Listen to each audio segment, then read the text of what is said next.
Voici les seules traces qu'il reste en France de l'internement de 600 000 personnes, hommes, femmes, enfants, vieillards, enfermés dans plus de 200 camps français entre 1938 et 1946.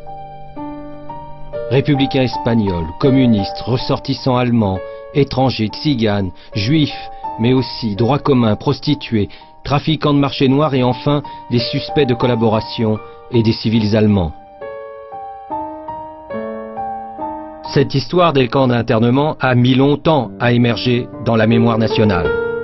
Car, pour la plupart, ils étaient gérés sous l'occupation nazie par l'administration française, mais aussi parce qu'ils existaient avant et après sous un régime démocratique.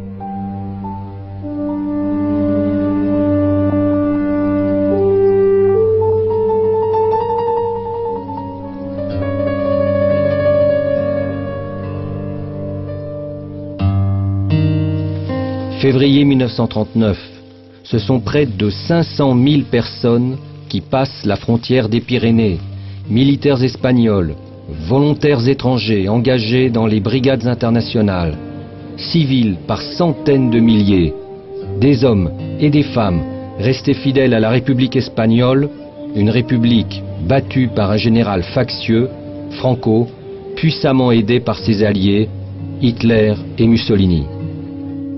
C'était beaucoup de monde qui passait, naturellement, on compte presque un demi-million de réfugiés, c'est beaucoup, c'est une grande colonne qui est partie dans la route vers la France.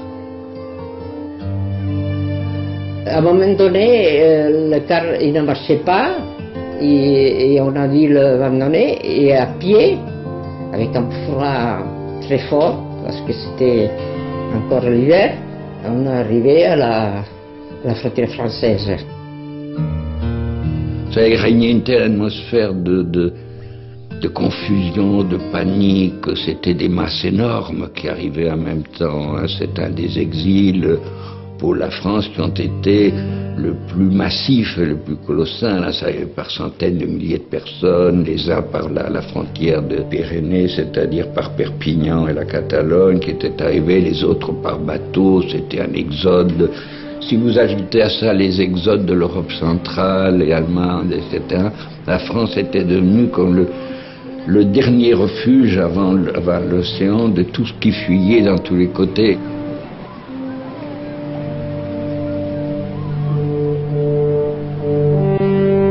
Au lieu d'accueillir, comme il se doit, ces combattants d'une démocratie vaincue, Daladier, chef du gouvernement français, décide en fin de compte de les enfermer. Car il les voit d'abord comme des fauteurs de troubles potentiels, comme un risque pour la France. Si ces hommes et ces femmes se retrouvent derrière des barbelés, c'est que le gouvernement peut s'appuyer sur un décret qu'il a promulgué quelques mois auparavant, en novembre 1938, et qui permet l'internement des étrangers considérés comme indésirables. Argelès est le symbole de l'internement massif de ces réfugiés espagnols. Le gouvernement français réagit dans l'urgence, il improvise. L'internement est donc une réponse à une situation exceptionnelle, il n'est pas destiné à durer.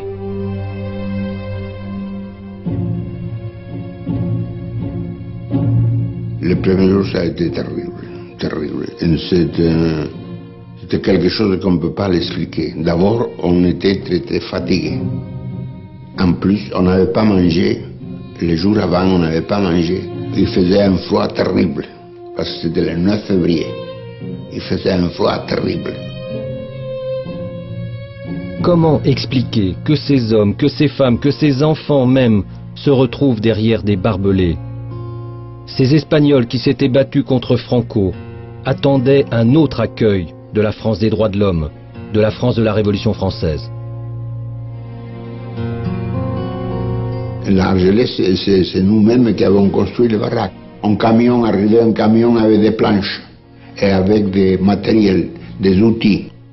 Et les ouvriers travaillaient, les réfugiés travaillaient pour monter la baraque et finissaient pour la monter. Et c'est comme ça qu'ils ont monté des centaines de baraques, parce qu'on était 100 000 personnes à Argelès, 100 000 personnes. Et les camps, ils faisaient bien 2 km de large, 2 km au bord de la mer. Toute la plage était un camp. Et là, évidemment, c'était le mois de février. Alors, la première chose qu'on a faite, c'était de faire des trous. Et on mettait une couverture au fond du trou, et là, on se mettait à 3 ou 4. Et après, avec le reste, les uns les capotes, les autres les par-dessus, ce qu'ils avaient. Et on se couvrait comme ça la nuit. Dans la plage d'Argelès, il y a un vent qu'ils appellent la tramontane, qui amène des petits cailloux. Le matin, ces petits vents, c'est doucement bien, et ces petits cailloux, si vous êtes à découvert la figure, ça vous touche.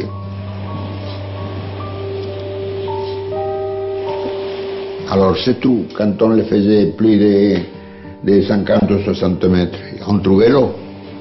On ne pouvait pas le faire non plus. C'était notre problème. Quand on avait besoin de faire les nécessités qu'on avait humaines, on allait au bord de la plage. Ça, c'était les premiers jours. Mais alors là, c'était terrible.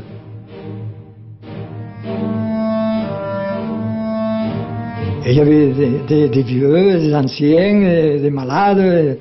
Et comme alimentation, les premiers jours, on nous donnait une boule.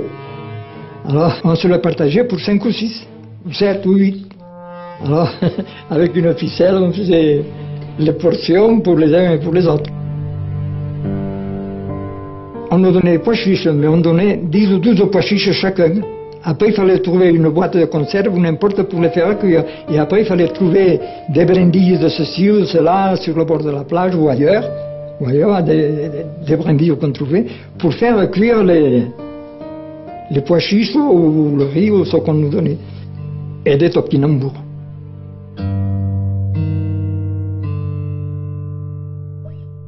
Bon, moi là, je suis resté au camp d'Argelès au bout de 5 ou 6 mois.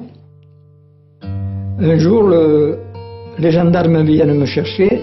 Alors le colonel nous a dit, voilà, vous êtes des apatrides. Et on vous a au camp de Gurs avec les internationaux. Des apatrides, moi parce que j'étais né à Narbonne, donc je n'étais ni français ni espagnol. Le 3 septembre 1939, c'est la guerre. Une nouvelle période s'ouvre dans l'histoire des camps. Après la signature des pactes germano-soviétiques, le gouvernement français interdit le Parti communiste et pourchasse ses militants. Il vise un parti qui, abandonnant sa stratégie anti-nazie, défend dorénavant une ligne pacifiste. Désormais, on retrouve dans les camps d'internement non seulement des indésirables étrangers, mais aussi des Français, communistes principalement. La France ayant déclaré la guerre à l'Allemagne, les ressortissants allemands et autrichiens sont une nouvelle cible. Roland-Garros, Colombes, Mêlée du Maine, bien d'autres noms encore viennent s'ajouter à ceux de la frontière espagnole. Donc on avait interné, on avait raflé toutes des étrangères indésirables. Ça voulait dire quoi? Les Allemandes parce qu'elles pouvaient être des espionnes, ça c'était les Polonaises parce que je sais pas quoi, c'était les Juifs. Et puis à la fin, on a commencé, début 40, sont arrivés aussi des syndicalistes françaises, des communistes françaises. Donc tout ce monde-là, tous ces gens par baraque, par nationalité, hein, les Italiennes avaient une baraque, les Allemandes avec plusieurs baraques, parce que dans ces Allemandes raflées, il y avait évidemment les réfugiés anti-nazis, des Juifs, etc. Mais il y avait des Allemands nazis qui étaient en France et qui avaient été raflés sous l'inculpation de possible espionnage au profit de l'Axe. Donc, si vous voulez, vous groupiez. Et nous, dans la baraque des Espagnols, la première des choses qui m'a frappé, évidemment, ça a été la guerre civile. C'est-à-dire qu'à l'intérieur de la baraque, la guerre civile continuait. Anarchistes et communistes se crêpaient le chignon à longueur de journée, s'accusant des pires horreurs, socialistes contre les des autres, en plus chacun se rendant responsable de la défaite, d'un truc. des hurlements incessants, des passions politiques exacerbées, si vous voulez, d'un truc là. Et puis il y a eu, par chance pour moi, j'ai été pris très vite en charge, en protection par une Allemande, qui était une communiste allemande d'origine juive, Dora Scholl, qui m'a amené beaucoup dans la baraque des Allemandes, et qui m'a beaucoup protégé, surtout donné un cadre beaucoup plus rassurant.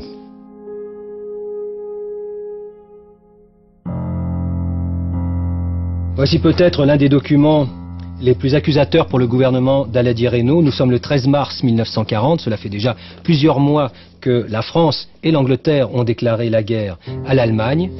Une drôle de guerre, une guerre qui ne se fait pas, sauf à l'intérieur. Le 13 mars 1940, le général Ménard, à l'état-major des armées, répond à Robert de Rothschild qui l'interroge sur la présence encore de plusieurs milliers d'internés juifs, allemands ou autrichiens, alors même qu'on mène une guerre contre Hitler. Absurdité, absurdité pourquoi? Parce que, bien sûr, avec la déclaration de guerre, le gouvernement a pris des mesures de protection et la conséquence logique a été le contrôle, le rassemblement, mais le problème, c'est qu'environ 80-85% des personnes qui vont se trouver internées et qui sont internées encore de très longs mois étaient là, enfermées au nom d'une guerre qu'on menait contre qui? Contre Hitler, celui qui était responsable de leur exil en France. Parce qu'ils avaient été, eux, persécutés comme juifs en Allemagne ou en Autriche, ou qu'ils avaient été poursuivis par la répression politique. Quand on pense camp d'internement, on pense à des camps qui sont construits de façon géométrique pour interner. C'est le cas de Gurs, par exemple. On pense aussi à des casernes qui sont transformées sans plus pour l'internement. C'est le cas de Rivesaltes. Mais on oublie qu'on a utilisé n'importe quoi pour faire des camps. On a utilisé des HBM, les HLM de l'époque, mais également une tuilerie comme au Mille, près d'Aix-en-Provence, dans les Bouches-du-Rhône.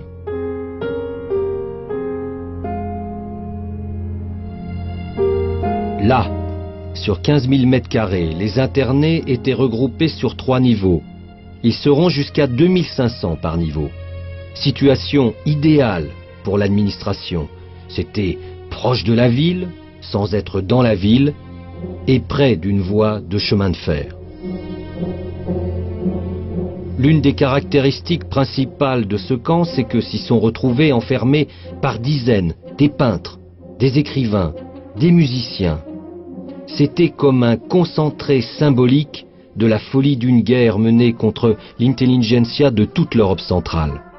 Max Ernst, Hans Bellmer, Lion Feuchtwanger et bien d'autres artistes qui avaient dû fuir l'Allemagne nazie. En écrivant, en peignant, en organisant des spectacles, c'était comme rester debout pour eux, c'était comme résister, la résistance de l'esprit. Ils ont peint, ils ont écrit, ils ont organisé des spectacles dans ce vaste four de la Tuilerie qu'ils ont renommé Die Katakombe, par référence à ce cabaret berlinois d'avant la catastrophe.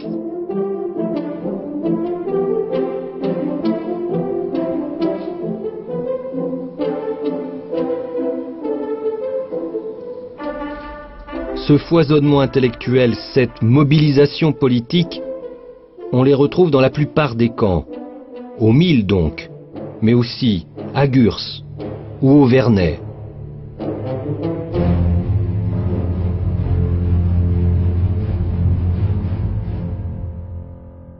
Le camp du Vernet occupe une place particulière dans le dispositif des camps français d'internement.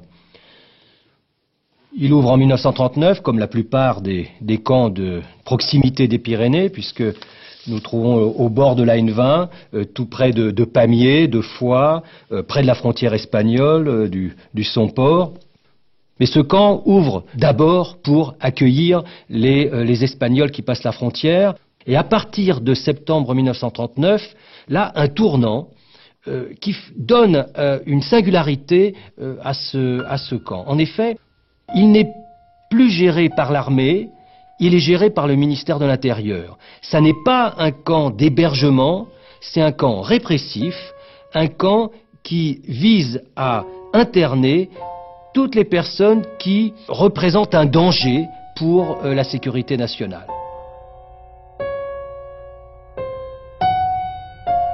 Dans un rapport établi par le chef de camp et par le service d'information, on voit que ces internés sont répartis par quartier, mais également par religion, les musulmans, les israélites, les chrétiens, les divers, répartis aussi par nationalité. Et cette liste est impressionnante. On a des Allemands, des Anglais, des Autrichiens, des Argentins, des Belges, des Brésiliens, des Chinois, des Lettons, des Luxembourgeois, etc. Cette diversité, on en a une illustration dans un document étonnant, unique, qui a été retrouvé chez un particulier il y a quelques années. Il s'agit d'une série de photos, des photos, on va dire, équivalentes à des photos d'identité judiciaire. On n'a pas réussi à identifier tous ceux qui se retrouvaient sur les photos. Le travail est en cours, mais c'est très impressionnant. Vous avez des plaques et des plaques photos. Ils étaient pour l'essentiel soit des Espagnols engagés fortement dans le combat pour la République, soit membres des brigades internationales. Il s'agissait de contrôler, d'interner, de mettre à l'écart des personnes qui apparaissaient comme dangereuses pour l'État. Dans les archives de la préfecture de police, on trouve un dossier qui nous intéresse au premier chef, celui de l'écrivain, du journaliste très connu Arthur Koestler, qui, en 1939, a été l'une des victimes de ces lois permettant l'internement administratif. En effet, au début du mois d'octobre, il est arrêté à Paris, transféré d'abord à Roland-Garros, puis vers le camp disciplinaire du Vernet, auquel il va consacrer un livre très important qui s'appelle « La lie de la terre ». Ce témoignage sera écrit en 1940 et publié en Angleterre. Lisons ce que Koestler nous écrit. Les baraquements étaient construits en planches, couverts d'une sorte de papier goudronné. À l'intérieur, les rangées étaient divisées en 10 compartiments par des piliers de bois supportant le toit. Chaque compartiment contenait 5 hommes et avait 2,50 mètres de large. Ainsi, chaque homme avait 50 centimètres pour dormir. Il n'y eut pas de poêle pendant l'hiver 1939, pas de lumière et pas de couverture. Le camp n'avait pas de réfectoire, il n'y avait pas une seule table et pas un seul tabouret dans les baraques. Voilà en gros quelles étaient les conditions de vie au camp du Vernet. Il faut toutefois rappeler qu'il avait en France la réputation d'être le plus dur. Mais il faut aussi noter qu'au point de vue de la nourriture, de l'installation et de l'hygiène, le Vernet était même en dessous du niveau d'un camp de concentration nazi. Parce qu'il s'agit d'un camp répressif, une structure particulière a été mise en place au Vernet. Il s'agit du service d'information. En octobre 1941, en fait, il va fonctionner à partir de septembre 1939, à partir du moment où le camp est un camp répressif. C'est très original parce qu'on a là tous les éléments d'un contrôle politique récurrent, journalier, hebdomadaire, mensuel sur l'ensemble des internés. Dans le rapport qu'il nous donne, on a l'organigramme global du dispositif de contrôle des internés, depuis le chef de camp jusqu'aux différents quartiers, jusqu'aux différentes baraques. Et il dispose, pour cette politique de contrôle, de toute une série d'instruments. Il y a d'abord le plus important, le service de censure, car des milliers de lettres, on a même des chiffres qui sont donnés, des milliers de lettres sont ouvertes chaque mois, 7409 lettres exactement qui vont être ouvertes à la première quinzaine de novembre 1941 dans toutes les langues, français, allemand, espagnol, italien et puis les langues les plus diverses. On va essayer de traquer les informations qui sortent du camp ou qui arrivent au camp.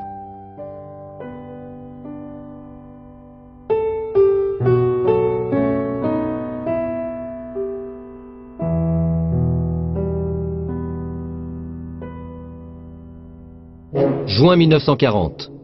Pétain demande l'armistice. La France est divisée en deux par la ligne de démarcation, l'administration française étant présente sur tout le territoire et Vichy contrôlant la zone dite non occupée.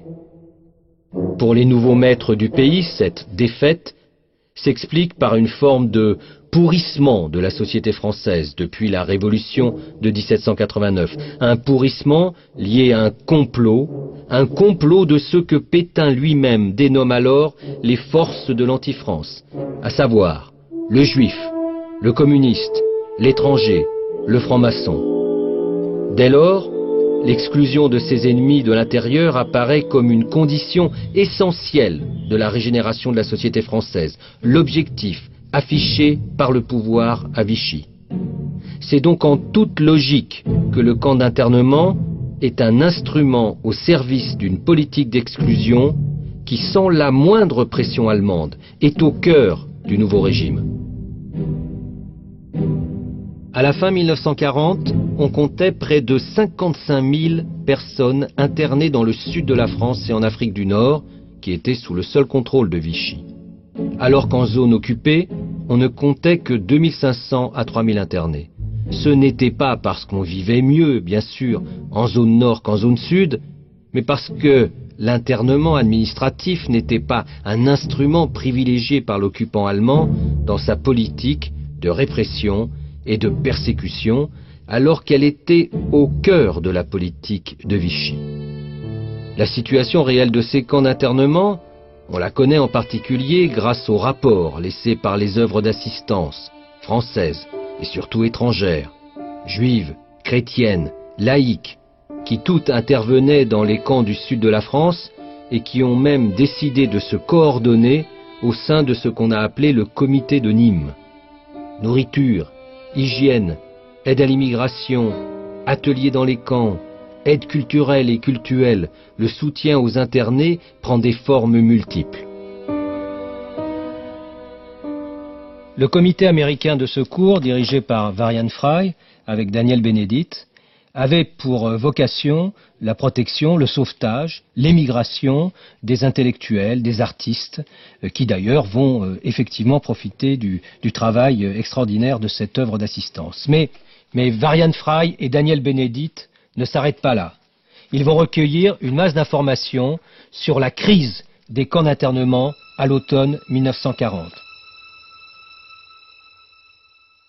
Là, nous sommes à Gurs, toujours un rapport de Daniel Benedict à destination de Varian Fry. À peu près 2 mois, jour pour jour, après l'expulsion des Juifs du Pays de Bade, de Palatinat et de Sarre, ou du moins ceux qui restaient, on est allé chercher les vieux, on les a expulsés, on est même allé chercher les aliénés dans les hôpitaux psychiatriques. Et là, Vichy, au début, va hésiter, ne va pas vouloir accueillir ces populations complètement perdues, et finalement va céder, comme d'habitude, quand il s'agit de négociations avec les Allemands, va céder, mais pour les accueillir où? Dans un camp, et dans le camp de Gurs. Le résultat, compte tenu de la désorganisation totale des camps d'internement à la fin de l'automne 1940, le résultat est absolument dramatique. On peut lire dans ce même rapport, les chiffres de mortalité sont à peu près normaux en ce qui concerne les anciens internés. Parmi les Israélites de Bade, de la Sarre et du Palatinat, elle est énorme. Le nombre moyen de décès est de 12 par jour. La journée de record a été de 21 enterrements. Jusqu'à ce jour, 20 décembre, plus de 400 personnes sont mortes depuis le 25 octobre. Et de fait, dans le premier hiver 40-41, plus de 700 internés sont morts à Gurs, et l'hiver suivant, encore 500, soit 1200 morts, pour l'essentiel, parmi ces Allemands expulsés de Bade, de Palatinat et de Sarre. Alors nous sommes arrivés au camp de Gurs. Là c'était pire. Là c'était pire que sur le sable. Parce que c'était les baraquements, c'était tout de la boue, ils étaient sur pilotis. Hein? On dit sur pied là. C'était terrible, un hiver terrible, terrible. Alors là on m'a mis dans une baraque où il y avait la plupart c'était des Sud-Américains. Le chef de la baraque, c'était un docteur mexicain, capitaine dans les brigades internationales. Je lui dis, est-ce qu'on ne pourrait pas essayer de faire un groupe de travailleurs étrangers? Je dis, quand même, entre les quelques Espagnols que nous sommes ici et les Sud-Américains, si on pouvait former un groupe, on sortirait d'ici. Et on fait la proposition au chef du camp. On lui a dit voilà, nous croyons qu'on peut former un groupe. Qu'est-ce que vous en pensez? Est-ce qu'on pourrait sortir en tant que groupe espagnol, travailleur?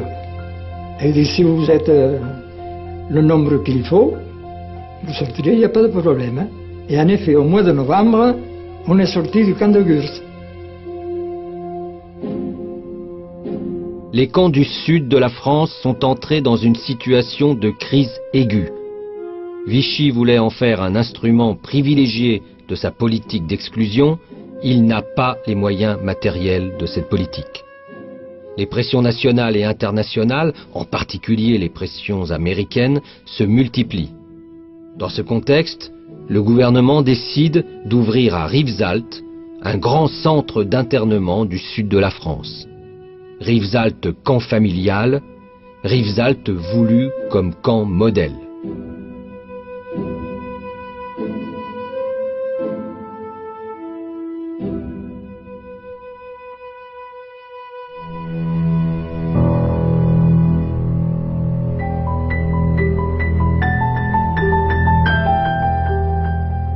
Ce sont plus de 300 hectares qui sont ainsi donnés par le ministère des Armées au ministère de l'Intérieur.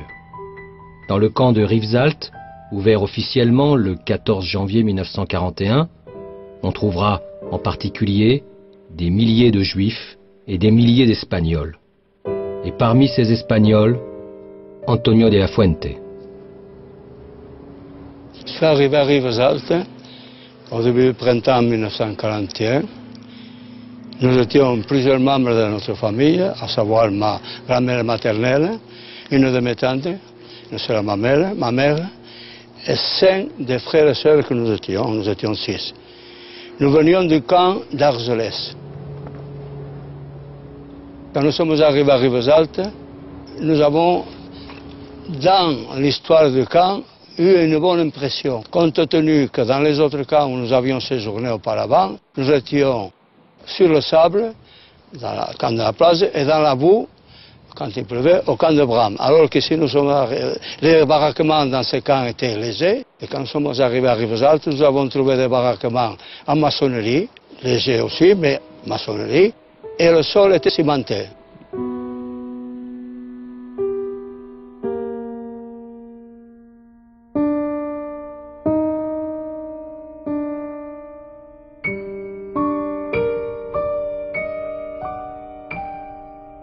Les rations qui nous étaient allouées normalement étaient plus ou moins trafiquées avant d'arriver dans nos assiettes, si on peut dire des assiettes, parce que c'était plutôt des boîtes de conserve. Et alors ça représentait un petit morceau de pain de cette longueur, large comme mes doigts, et puis à peu près pareil, c'était la ration pour la journée. Alors, dans la baraque, nous étions normalement une soixantaine de personnes. Le seul meuble et accessoire qu'il y avait, c'était le chalit. Il n'y avait rien d'autre. Nous avons connu dans les camps les différentes œuvres qu'il y avait au début, dont l'Inca. Il y avait Inca, il y avait la CIMAD, il y avait les Quakers américains. Mais alors, celle qui nous a marqué le plus, d'autant plus que les autres ont été plus ou moins, ont dû quitter le camp par la suite, c'est la secours suisse d'aide aux enfants. Surtout avec l'arrivée, en novembre 1941, de Madame Friedel Reiter. Nous avons la chance pour cette période d'avoir le témoignage de Friedel qui a tenu son journal pendant sa période d'engagement dans le camp, donc de novembre 41 à novembre 42. C'est un document particulièrement précieux parce qu'il relate son quotidien, le quotidien des internés et les conditions de vie particulièrement difficiles dans lesquelles elle devait accomplir sa mission. La baraque K12, appelée théoriquement Secours aux enfants et en pratique Secours suisse, est maintenant très bien aménagée. On la reconnaît de loin à sa blancheur. Revêtue de chaux, entourée de fleurs et de plantes, elle semble un havre de repos dans cette masse de baraques uniformément grises. Au-dessus de la porte se détache en lettres noires l'inscription « Secours aux enfants ». Sur le côté sont peints divers véhicules transportant des denrées alimentaires au camp, un bateau Quakers, un train osé, un camion secours suisse, un avion self-help. C'est à la baraque 12 que se font les distributions supplémentaires aux enfants de 6 à 14 ans de l'îlot K.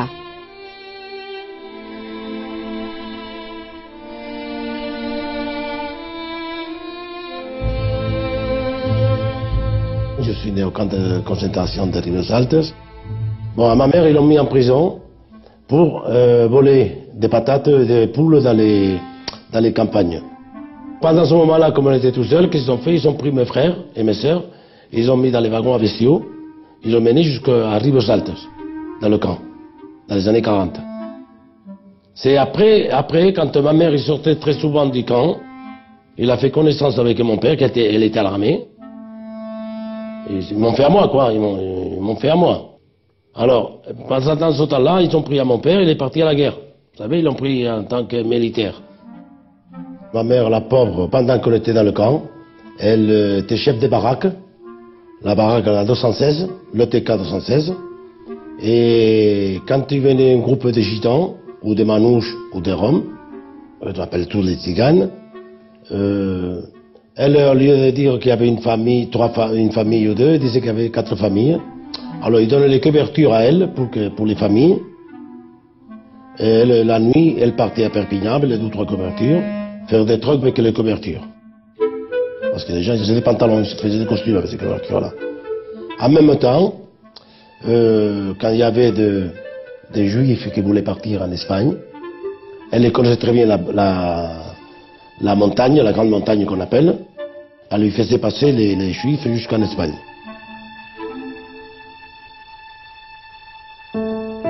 Ils sont quelques centaines de tziganes à avoir ainsi été internés au camp de Rivesaltes, avant d'être transférés au camp de Salier dans les Bouches-du-Rhône.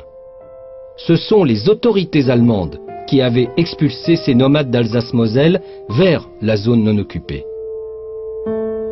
Car les Allemands, à leur tour, utilisent des camps d'internement en zone nord.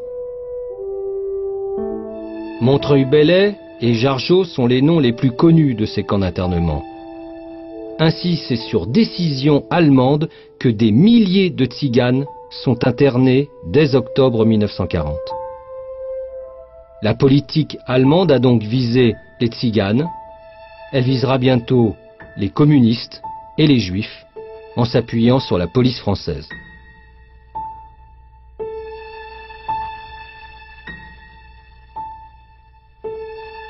Entre 1940 et 1944, entre la défaite et la libération, plus de 4000 personnes vont être internées administrativement dans le ressort du département de la Seine, parce que soupçonnées d'être communistes ou d'activités communistes.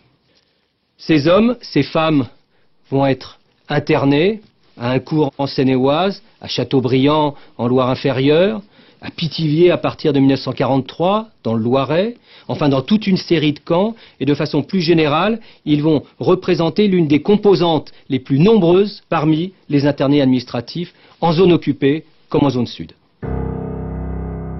Nous sommes le 13 octobre 1940. Procès verbal de mise à disposition de Guy Moquet, 16 ans et demi, un jeune militant qui est arrêté pour distribution de tracts communistes. Guy Moquet est le fils d'un député communiste, qui lui-même est déjà interné. C'est une procédure classique, policière et judiciaire, puisqu'il va être condamné à quelques mois de prison. Mais on voit comment l'internement administratif est utilisé dans la suite d'une procédure judiciaire classique. Pourquoi? Parce que Guy Moquet, après ces quelques mois de prison, va sortir. Et comme les autorités françaises ne veulent pas le laisser dans la nature, ils vont prendre un arrêté d'internement administratif le visant, et Guy Moquet aboutira finalement au camp de Châteaubriand, en Loire-Inférieure, où, en octobre 1941, il sera exécuté comme otage.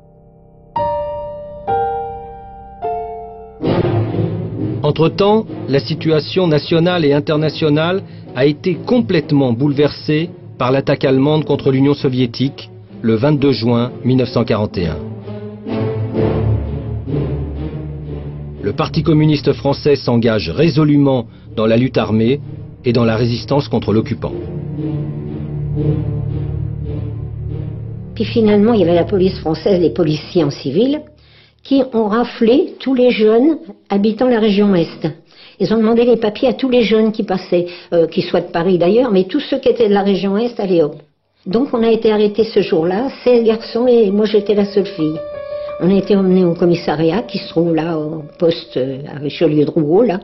On s'est retrouvés à la prison de la Requête dans un milieu carcéral qui n'était pas formidable parce que j'étais avec 3 prostituées, j'étais comme ça. Quelques temps après, on est venu nous chercher, les 48 là, on était 48 femmes politiques qui venaient de différents endroits de Paris, de la banlieue, et on nous a emmenés à Châteaubriand.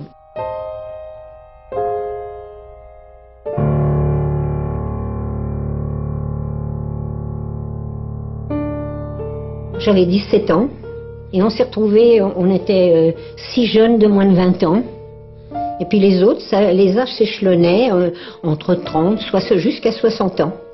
Et c'était des femmes de toutes conditions. Il y avait des enseignantes, il y avait des profs d'anglais, il y avait des femmes couturières. Il y avait toutes les corporations un peu dans notre...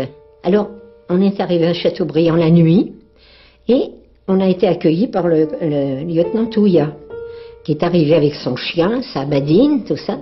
Et quand on est arrivé dans le camp, il nous a dit, voilà, j'ai gardé les Espagnols au camp de Gurs, j'ai gardé Argelès, camp de Gurs, et je les ai matés, et j'en ferai autant avec vous. Alors nous, on s'est mis à rire. Et Jean-Pierre Timbaud, qui était là, qui assurait la liaison, il a dit, vous savez, ne répondez pas, c'est un provocateur. Alors quand on est arrivé, nous on est arrivés les 48 femmes, avec 70 hommes qui venaient du dépôt du palais de justice. Des hommes qui avaient été aussi raflés dans des conditions un peu comme nous, distribution de tract, etc. Et quand on est arrivé également, il y a eu des Espagnols qui se sont joints à nous, une baraque d'Espagnols, qui ont été envoyés par la suite pour monter le mur de l'Atlantique. Nous sommes à l'été 1941. Le Parti communiste décide de s'engager dans la lutte armée et cette lutte armée passe d'abord par les exécutions individuelles, des exécutions d'officiers ou de sous-officiers. Cela commence à Paris avec le fameux attentat de Fabien à Barbès. Nous sommes au mois d'août 1941.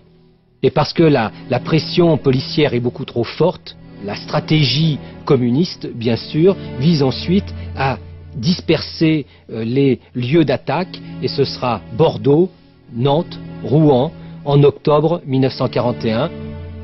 Et c'est donc en réaction à l'exécution du Feldkommandant que 27 internés vont être exécutés à Châteaubriand.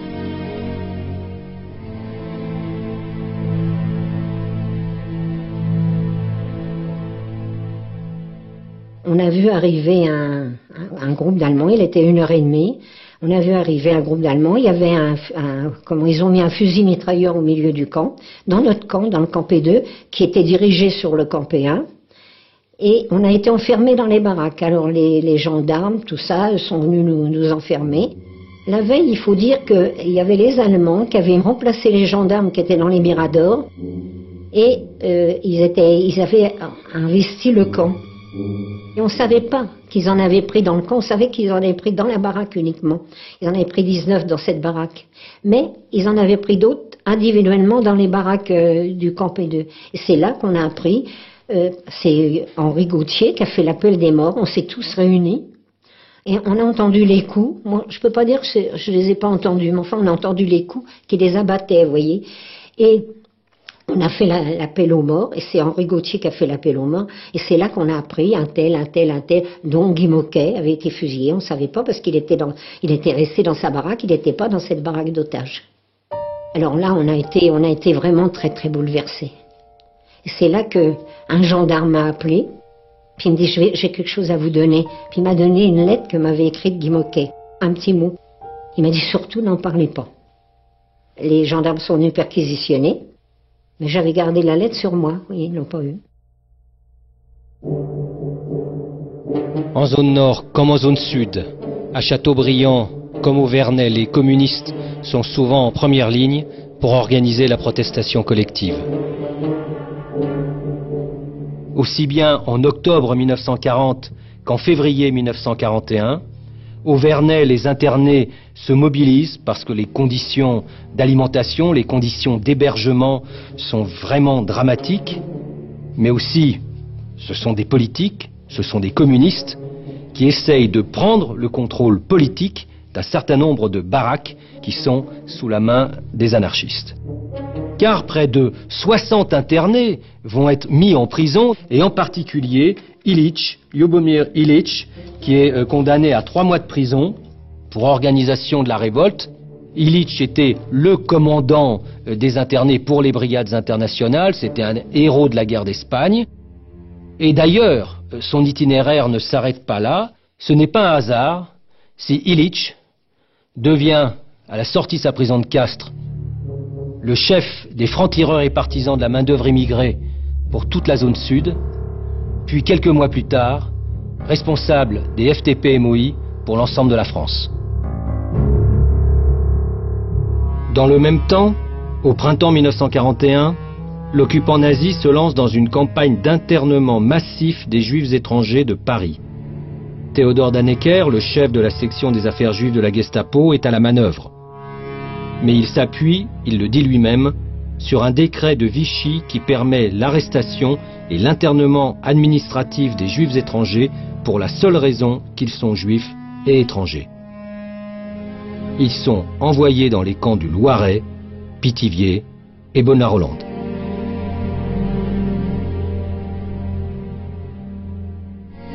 Quand les autobus sont arrivés pour ramasser tout le monde, je suis monté quand j'étais sur la plateforme de l'autobus. Ma mère est arrivée, elle a fichu en l'air tous les flics et puis elle m'a embrassé et puis voilà. Et je suis parti à Bonar-Holland.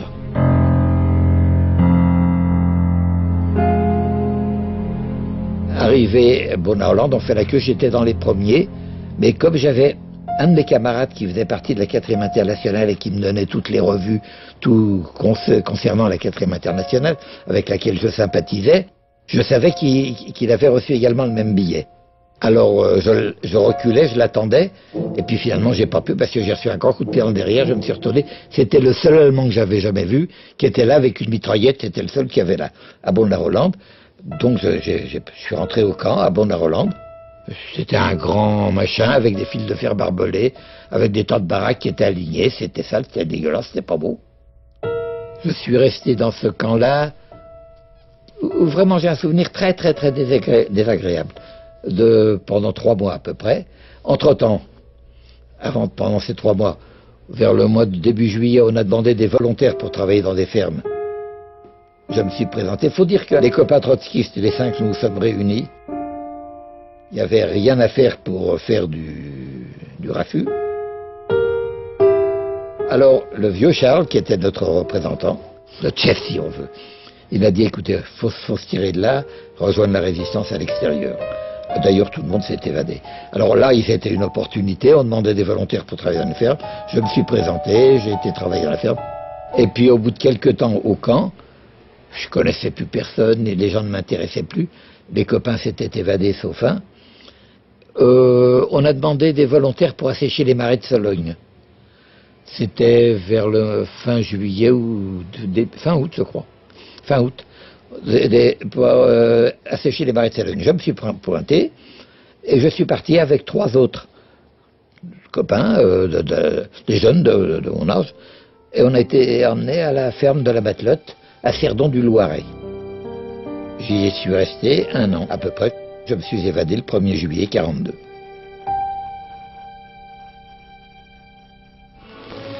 Paris.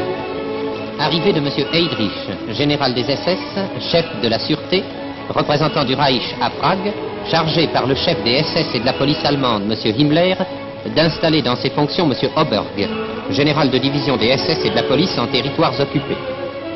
On sait que la Commission internationale de la police criminelle a pour président M. Heydrich et que la France a toujours été représentée à cette commission. Le général a profité de son séjour à Paris pour recevoir M. Bousquet, secrétaire général à la police, et M. Hilaire, secrétaire général à l'administration. M. Heydrich a également pris contact avec M. Darquier de Pellepoix, qui vient d'être nommé commissaire général aux questions juives, ainsi qu'avec M. de Brinon. Ces rencontres marquent un tournant dans l'histoire des camps français d'internement. Jusqu'à cette date, les camps étaient d'abord un instrument de la politique d'exclusion du régime de Vichy, relayé ensuite par les Allemands en zone nord. À partir du printemps 1942, à la demande des Allemands, les camps sont utilisés pour la déportation des Juifs de France avant leur extermination à Auschwitz-Birkenau. Une préparation minutieuse associant les autorités allemandes et les autorités françaises conduit à ce qu'on appelle la rafle du Veldiv, la plus grande rafle antisémite opérée dans la France des années noires. 13 000 Juifs étrangers sont arrêtés à Paris les 16 et 17 juillet 1942. Dans les faits, à la rafle du Veldiv, les enfants de moins de 16 ans sont arrêtés avec leurs parents et avec leurs parents sont transférés dans les camps de Bonne-la-Rolande, Pithiviers, deux camps du Loiret.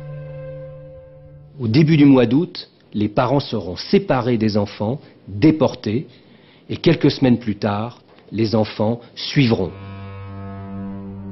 On parle souvent du secret autour de la solution finale, mais que ce soit côté français ou côté allemand, on dispose de multiples sources qui rendent compte de la déportation des Juifs de France. Alors bien sûr, on ne parle pas de la destination, on ne parle pas de l'extermination systématique qui est à l'ordre du jour à partir de 1942 de par la volonté allemande, mais tous ces télégrammes que nous retrouvons dans les archives témoignent à la fois de la volonté de déportation et de la collaboration entre les Allemands et les Français dans cette politique de déportation.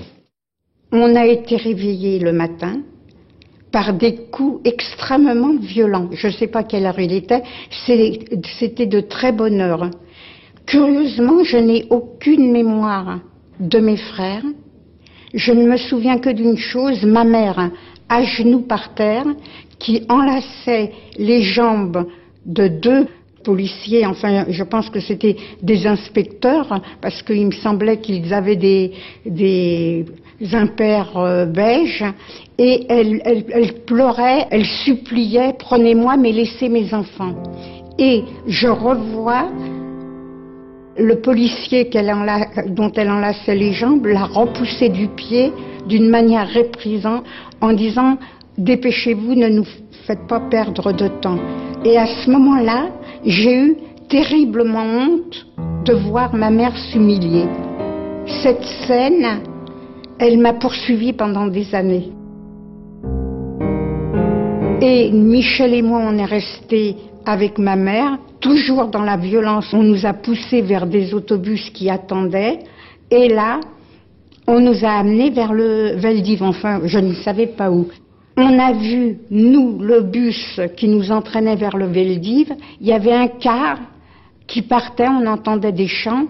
C'était des enfants qui partaient en colonie de vacances.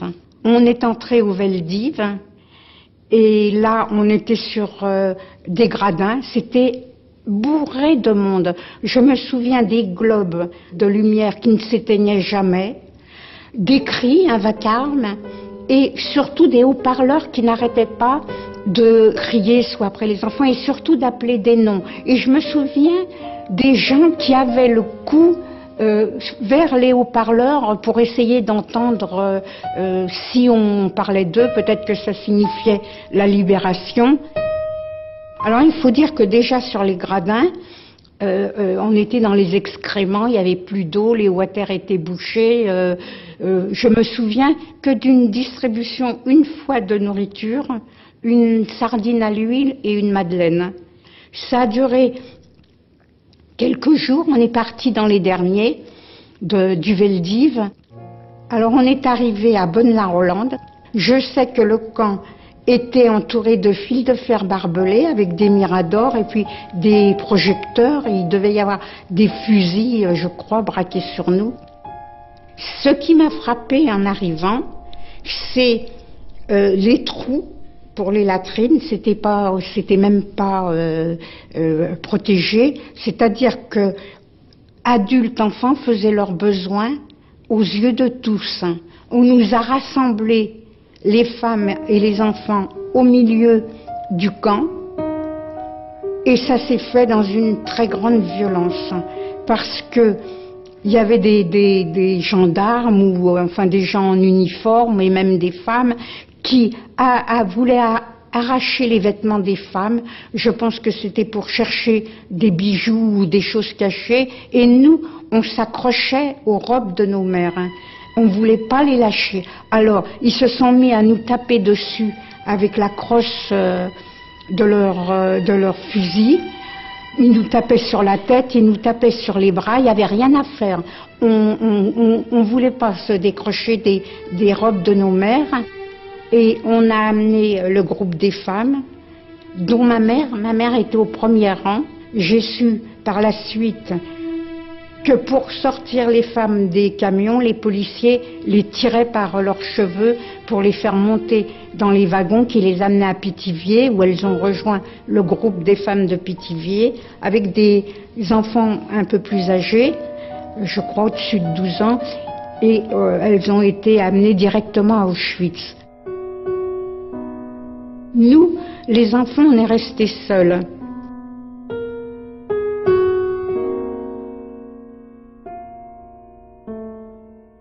Le drame des enfants qui arrivent à Pithiviers-Bonar-Hollande après la rafle du Veldiv, déjà épuisés par ces 4 jours terribles de la rafle, il est dans ces quelques pages qui sont dans ce simple cahier, cahier d'écolier, cahier de l'hôpital de Bonar-Hollande, dans lequel des personnes, sans doute des infirmiers, je rappelle que les infirmiers étaient des juifs eux-mêmes internés dans les camps, qui n'avaient pas été déportés parce qu'on avait besoin d'eux, inscrivent le nom des enfants qui rentrent à l'hôpital.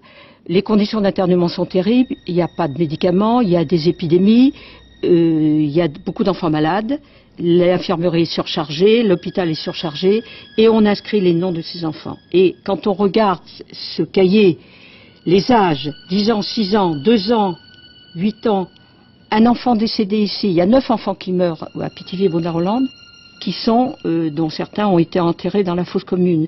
Il y a des enfants dont on ne sait même pas le nom, on ne sait même pas qui sont leurs parents, et ces enfants-là vont être déportés parfois sans qu'on les inscrive sur les listes parce qu'ils ne sont pas capables de donner leur nom. Et donc ce cahier, pour nous, visualise absolument le génocide des enfants de la rafle du Veldiv. L'été 1942, les enfants sont arrivés en masse en provenance de Bonar-Hollande et de Pithiviers, après avoir été séparés de force de leurs parents ayant été déportés avant eux, et eux-mêmes devaient être envoyés à Drancy parce que Berlin avait refusé les trains composés exclusivement d'enfants, et qu'il fallait ou envoyer des adultes à Bonar-Hollande et à Pithiviers, ou bien il fallait envoyer les enfants des camps du Loiret vers Drancy, où les juifs de la zone libre, des adultes, arrivaient en masse. C'est donc la solution qui a été choisie par l'administration française et par la Gestapo, et ces enfants sont arrivés dans un état indescriptible. Dès que Odette Daltroff-Baticle est sortie de Drancy, elle a décidé de taper et de rédiger et de taper ce témoignage sur la déportation de ces milliers d'enfants privés de leurs parents dans une détresse effroyable, aussi bien physique que surtout affective. Voici ce qu'Odette Daltroff-Baticle écrit dans son journal. Des autobus arrivent. Nous en sortons, des petits êtres dans un état inimaginable. Ils ont mis des jours et des nuits pour venir de Pithiviers, wagon plombé. Ils ont de 15 mois à 13 ans. Leur état de saleté est indescriptible. Les 3/4 sont remplis de plaies suppurantes. Autre drame, ils ont presque tous la dysenterie. Leur linge est souillé d'une manière incroyable et leur petit baluchon ne vaut guère mieux. Jamais nous n'oublierons les visages de ces enfants. Ils sont graves, profonds. Et ceci est extraordinaire dans ces petites figures. L'horreur des jours qu'ils traversent est stigmatisée en eux. Je ne puis oublier la voix de ce petit garçon de 4 ans, qui répétait sans arrêt, sur le même ton, avec une voix grave, une voix de basse incroyable dans ce petit corps. « Maman, je vais avoir peur. Maman, je vais avoir peur. »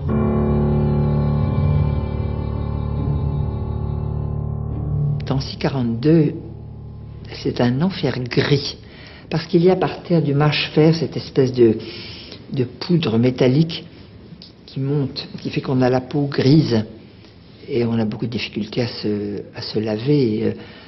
Dans les chambrées, il y a une espèce d'auge avec un robinet qui ouvre environ 7 robinets. Ça gicle partout, il n'y en a pas toujours. Et ces chambrées de Drancy, ce sont les premières HLM de France, donc ça n'a pas encore été scindé en appartements. Alors ce sont d'immenses chambrées de béton. La première année, je peux le confirmer par les lettres de maman qui sont sorties de Drancy, elle met que nous sommes 80 dans cette espèce d'enclos de béton. C'est colossal, 80. Sur des paillasses qui sont souillées, mais souillées.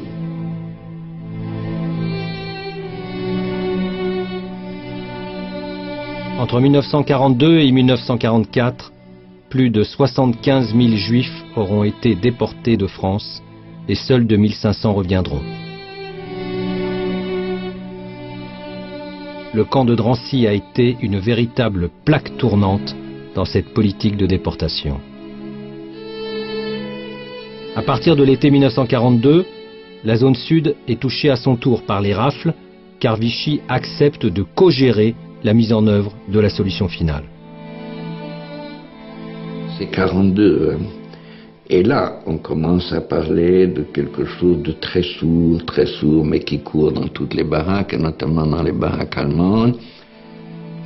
C'est que on arrêterait, on grouperait les Juifs et qu'on les amènerait vers la zone d'occupation, et on commence à entendre des noms comme Beaune-la-Rolande, Drancy, etc. Et commence donc, ça va être le moment des grandes déportations, hein. Et donc il règne une atmosphère chez ces femmes très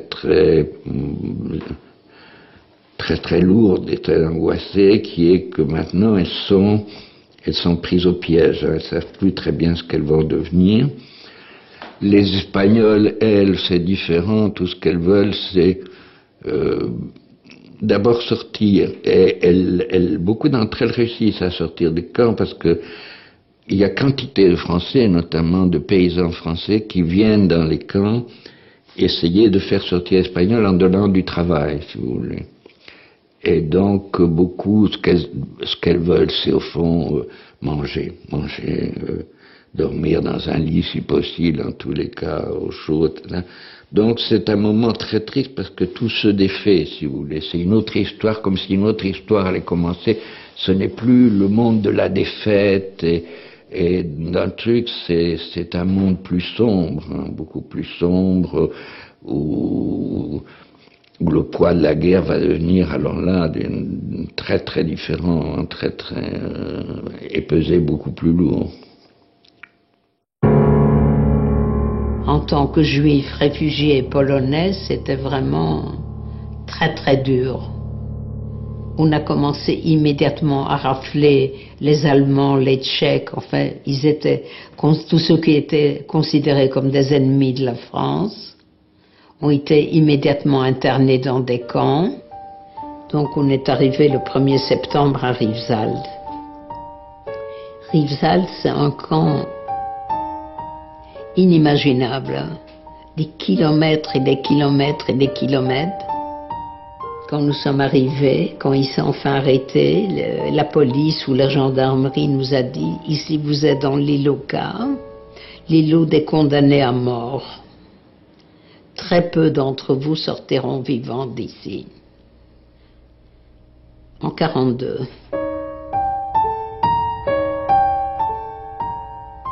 On mélangeait hommes, femmes, enfants. On était une centaine de personnes par baraque. On nous a donné 2 couvertures militaires à chacun, une pour mettre sur la paille et une pour se couvrir. Et on mettait les affaires qu'on avait. On n'avait pas beaucoup parce que pour traverser les frontières, il ne faut pas beaucoup de bagages.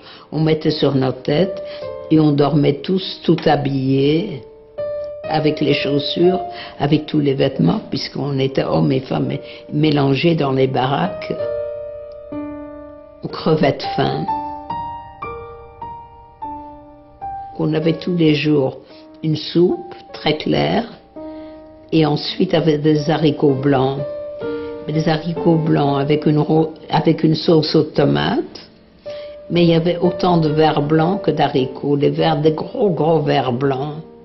Ça fait que pendant 3 jours, on jetait la gamelle, on était dégoûtés de voir ça.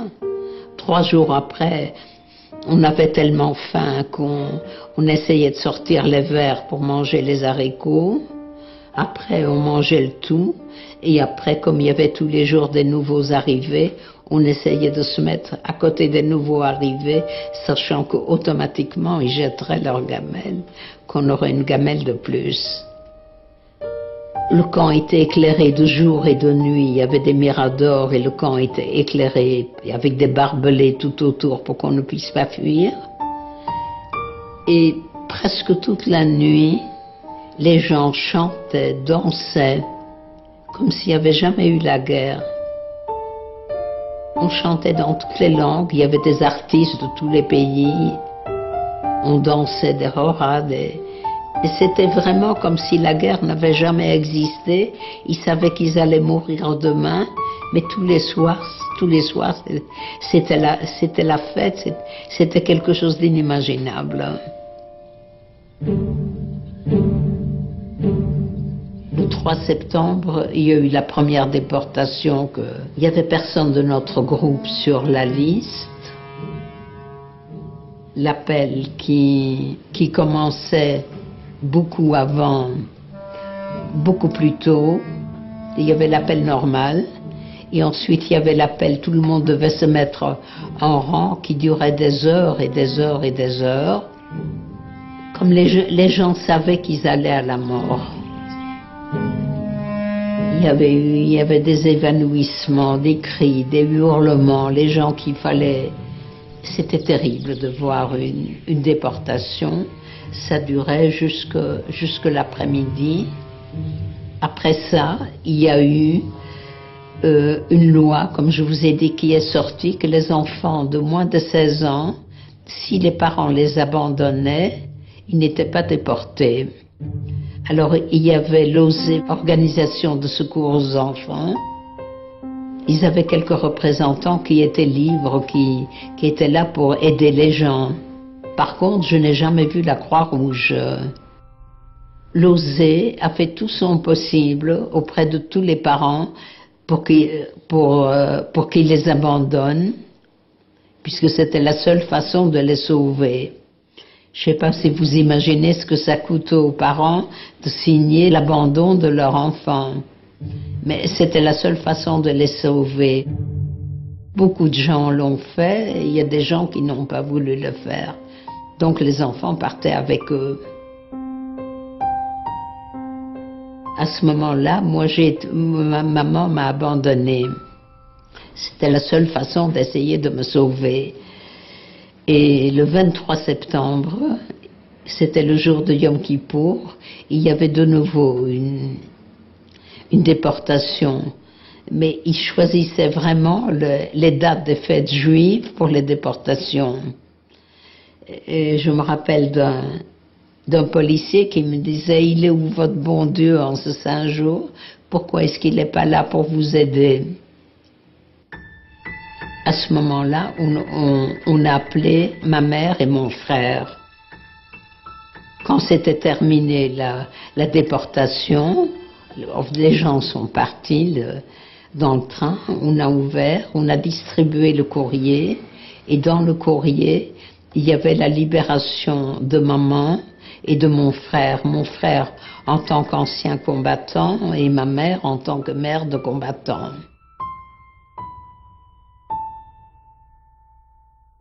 Ces 4 photographies sont un peu floues. Elles sont pourtant d'une importance majeure, car prises clandestinement, elles montrent le rassemblement de Juifs dans le camp de Rivesaltes avant leur déportation. Elles ont été prises par un personnage aussi peu connu qu'il est central dans le dispositif des œuvres d'assistance de zone sud, Tracy Strong. Il les représente le YMCA et la CIMAD, 2 organisations toujours actives aujourd'hui. Il a visité tous ces camps de zone sud dans ce terrible été 1942. Recebedou, Le Vernet, il est allé à Marseille, il est revenu à Rivesaltes. Il a tenu un journal jour après jour pour rendre compte de ses visites et donc pour rendre compte de ses déportations. On arrive à Nexon, on arrive dans un camp, enfin oui, ça ressemblait bien à un camp malgré qu'ils appellent ça centre d'hébergement surveillé, mais c'est un camp d'internement. Et alors des baraques en bois, une espèce de boue au milieu. Et alors, ce qui n'est pas désagréable au départ, je dis la vérité, c'est qu'on est tous ensemble, c'est-à-dire mon père, ma mère et les enfants, avec des lits superposés, avec des familles, bon, ils jouent aux cartes, ça rigole. Ils sont un peu insouciants. Et moi, j'étais un gosse de la rue des Rosiers, pas voyou, mais débrouillard, hein, comme tous les enfants du quartier à l'époque. Et alors après, là, ça a été très difficile parce qu'on nous a envoyés à Rivesaltes, mais c'était l'enfer, Rivesaltes. Quand on est arrivé à Rivesaltes, on est resté aussi un mois à peu près, mais dès qu'on est arrivé à Rivesaltes, il y avait un vent. Et quand on marchait avec mon frère Léon, le vent nous claquait contre les murs et on avait intérêt à marcher, jamais au milieu, mais longer les murs. C'est ce jour-là que j'ai appris que le vent s'appelait la tramontane. Au des Rosiers, je ne pouvais pas savoir.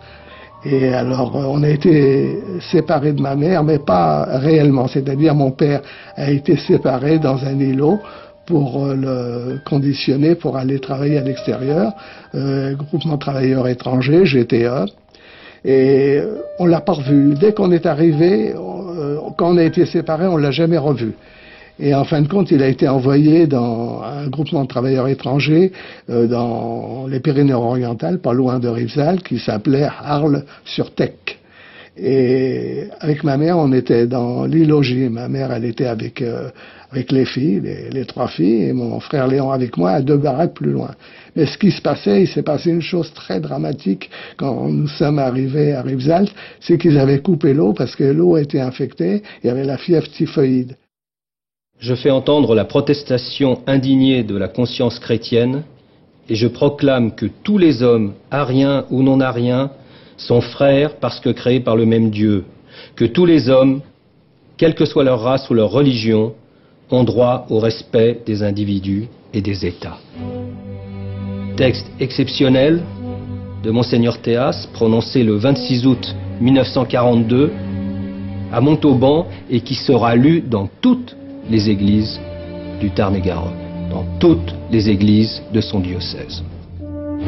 On est frappé par la force de cet appel à la conscience, cette force de la protestation contre les rafles en cours, mais on est frappé aussi quand on regarde les réactions de la hiérarchie catholique en France, on est frappé par son caractère isolé. Ils sont une poignée d'évêques ou d'archevêques à avoir officiellement dénoncé les rafles de l'été 1942. Entre les mois d'août et de novembre, 10 000 juifs seront livrés depuis la zone sud. Or, il n'y avait aucun soldat allemand dans cette partie de la France qui n'était pas encore occupée. Nous sommes le 2 septembre 1942. Entretien entre Pierre Laval, chef du gouvernement français, et Karl Oberg, chef suprême de la police et de la SS en zone occupée, le responsable en quelque sorte de la répression et de la persécution d'initiatives allemandes. Une entrevue de toute première importance dont on a un compte-rendu côté allemand. Il s'agit de ce qu'on appelle, entre guillemets, la convention de langage. Qu'y a-t-il derrière? Laval interroge Oberg. Les diplomates étrangers me demandent ce que deviennent les Juifs que je vous livre. Mais en fait, ce n'est pas du tout la question que Laval va poser à Oberg. Il lui demande la réponse qu'il faut apporter aux diplomates étrangers qui lui demandent ce que deviennent ces Juifs qui sont livrés en zone nord, Drancy, Auschwitz. Il a été convenu que, convention de langage, il a été convenu que on leur répondrait que ces Juifs sont envoyés en Pologne pour le travail. C'est sans doute l'un des documents les plus accusateurs sur le régime de Vichy dans la politique de collaboration pour la déportation des Juifs de France. J'ai encore vu à Drancy quelqu'un qui portait le petit écriteau « Ami des Juifs ». C'est beau ça. J'ai également vu un dominicain ou un franciscain, je crois, dans sa robe de bure, qui portait l'étoile jaune, une conversion de servétarien à la dernière guerre. Quand nous arrivons à Drancy,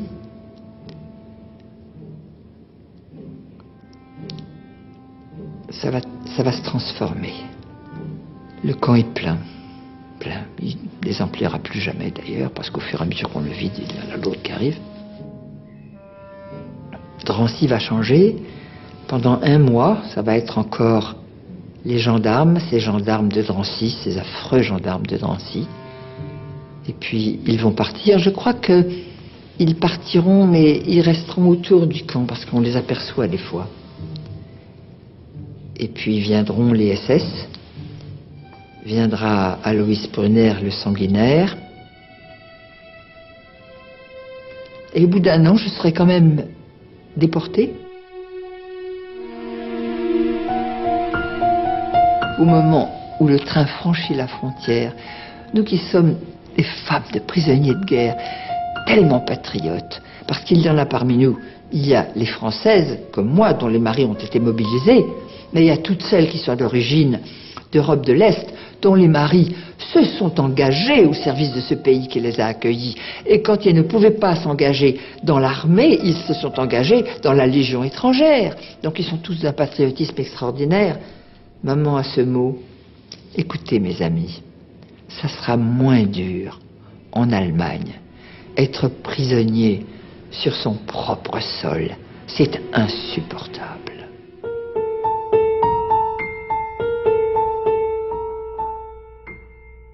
On dispose de très peu d'images du camp de Drancy, ou plus exactement, on disposait de très peu d'images jusqu'à ce jour de 2008 où une conservatrice du mémorial de la Shoah à Paris, Lior Lalius-Madja, a découvert à l'Institut historique de Varsovie, tout à fait par hasard, ce qu'on appelle l'album de Drancy. Un album qui a été élaboré par les Allemands qui avaient succédé aux Français dans l'administration du camp en 1943. Alors ces images, évidemment, sont des images de propagande. On a beaucoup de personnages souriants, mais elles révèlent aussi le drame en cours, avec ces photos de l'arrivée d'un camion de déportés transférés depuis Nice au début 1944.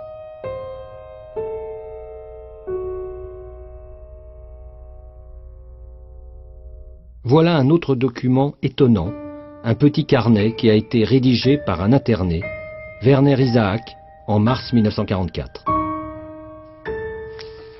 Ce carnet rend compte de la vie quotidienne à Drancy. Werner Isaac est né en Allemagne, c'est un émigré qui est rentré dans le camp en mars 1944. Et là on a, comme souvent, un mélange d'information et d'humour. C'est son numéro.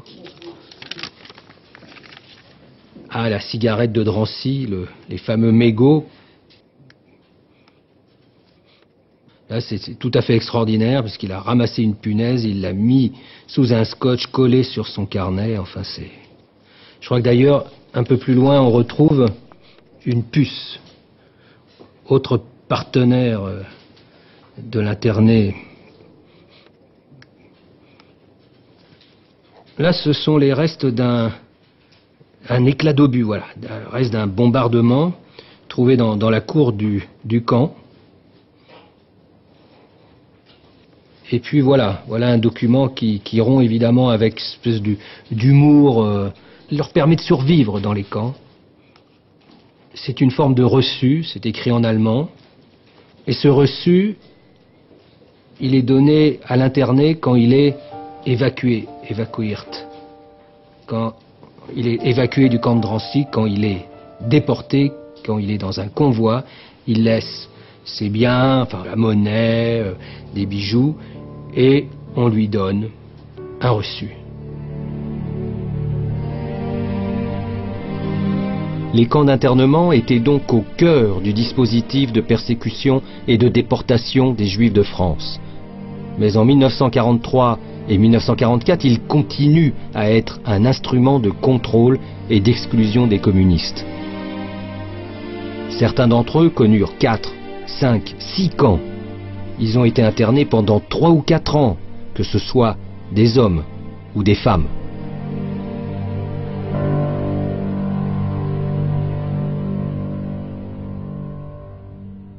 Et alors, quand on est arrivé à Mérignac, alors c'était différent aussi, parce que c'était encore un vaste camp immense, c'était un camp immense. Et on s'est retrouvés vraiment avec des juifs, un camp de juifs, qui étaient beaucoup, très très nombreux. Les politiques hommes, il y en avait très peu. Les autres avaient été ou déportés ou fusillés à Souges. Il y avait des Espagnols qui nous ont beaucoup aidés, parce que comme il y avait pas mal de bombardements, les Espagnols, ils avaient une grosse expérience. Ils avaient creusé des tranchées. Et quand il y avait des bombardements sur Bordeaux, parce que c'était pas des petits bombardements, ni sur le camp de Mérignac, qui était un camp d'aviation, à côté, et les SS également à côté, ça pétarait dur, hein. Et alors, on descendait dans ces tranchées qu'avaient creusées les Espagnols. Et puis, je me rappelle encore dans ces tranchées, là, c'est une petite anecdote, moi j'avais très très peur du bruit comme ça. Et à chaque fois, je me trouvais mal. J'avais honte parce qu'ils étaient obligés de me remonter à la surface. Et je me disais, ils risquent leur vie, quoi. C'est vrai, parce qu'il y avait les bombes qui tombaient, parce qu'un jour, il y a une vague d'Anglais qui a bombardé le camp et c'est tombé sur le camp des Juifs. Et là, on a ramassé les morts. Je me rappelle toujours, il y avait des docteurs, il y a pas mal de docteurs juifs, tout ça, qui étaient tombés, qu'on n'arrivait pas, qui étaient morts, quoi, pratiquement. 6 juin 1944. Les troupes alliées débarquent en Normandie. Jusqu'au dernier moment, des convois de déportés partiront des camps du Nord, de Drancy ou de Compiègne, mais aussi du Sud, comme du Vernet. En juin 1944, il ne reste plus que quelques 400 internés au camp du Vernet. À la demande des Allemands, ils sont transférés dans des wagons et déportés par ce qu'on a appelé le train fantôme, un train qui va pendant des semaines et des semaines errer sur les routes de France puis sur les routes d'Europe pour rejoindre le camp de Dachau ou les camps de Mauthausen. Plus de la moitié des déportés mourront. Au même moment, Paris est libéré. Les images de la descente triomphale des Champs-Élysées par le général de Gaulle se mêlent à celles de l'épuration. Les camps se sont vidés des anciens internés. Il en accueille de nouveaux par dizaines de milliers. On y trouve des suspects de collaboration, bien sûr, mais aussi des trafiquants de marché noir, des civils allemands et des nomades. Le contraste entre ces conditions d'internement et celles de l'occupation est frappant, comme le montre le seul film qui subsiste du camp de Drancy. Il faudra attendre près de 2 ans avant la sortie du dernier interné d'un camp français, en mai 1946. Entre 1938 et 1946, il y aura donc eu quelques 600 000 personnes internées dans des camps au vu et au su de la population sur l'ensemble du territoire national. Pourtant, cette histoire est restée cachée pendant des décennies comme occultée par une mémoire collective qui en avait honte. Honte de voir un État français, le régime de Vichy, accepter au nom de la collaboration de prêter la main à l'occupant allemand pour organiser la déportation des Juifs de France. Honte de constater qu'auparavant, ce même régime de Vichy, sans aucune pression de l'occupant, avait fait du camp d'internement une pièce décisive dans sa politique d'exclusion visant les Juifs, les communistes et les étrangers. Honte enfin de voir, entre 1938 et 1940, un État démocratique et républicain mobiliser son armée et son administration pour enfermer ceux qui avaient dû fuir le nazisme et le franquisme. Cela nous interpelle sur les risques de dérive politique et idéologique de l'État et du peuple en régime démocratique.